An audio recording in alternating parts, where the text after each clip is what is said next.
The first exercise is wrist extension. For that, we'll need a dumbbell.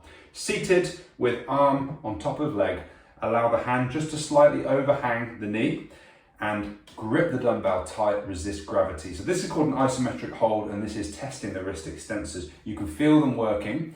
We're looking for 0 pain in this position for a hold for 10 seconds. We're going to repeat that 3 times, and if we can do that with the weight that we're given, then we can move on to full range of motion repetitions. Full range of motion repetitions look like this. We allow the hand to go down, still gripping the dumbbell hard. We then contract the extensors. It's going to bring the wrist into extension, and we hold and squeeze just for about a second before coming back down. If we get pain there, that we can reduce the dumbbell weight that we're using.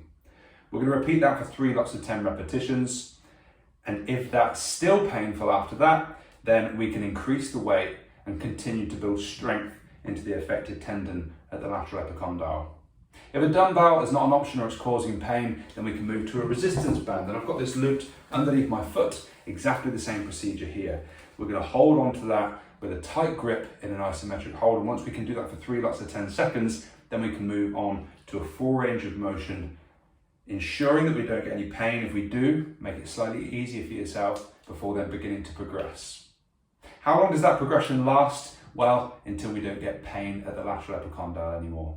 So continue to build load and strength into that tendon, and the pain should resolve eventually.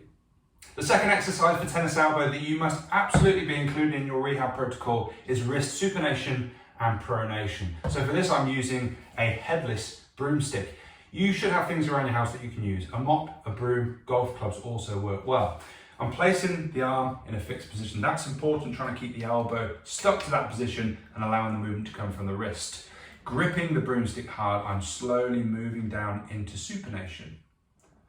That should be fine. It's as we come down into pronation that we may start to feel some tweaks or some niggles into the lateral epicondyle. If that's the case, I want you to stop the range of motion just before you felt it the first time, and then use only that range for 3 lots of 10 repetitions. The progressor will come the next day when we're aiming to push on deeper into that range of motion. So we'll try it out a bit further. You can go pain-free, stop there, and then come back. That's our measure of progression.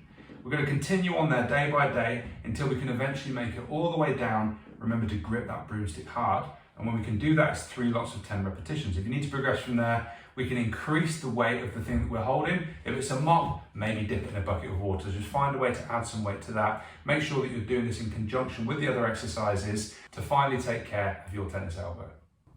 The third and final exercise to truly win the war against tennis elbow is finger extension.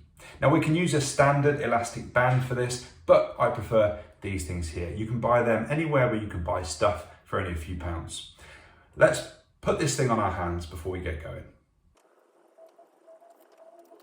So with the resistance band applied, let's try it out. We're going to extend the fingers and see where we can get to before we feel the pain kick in.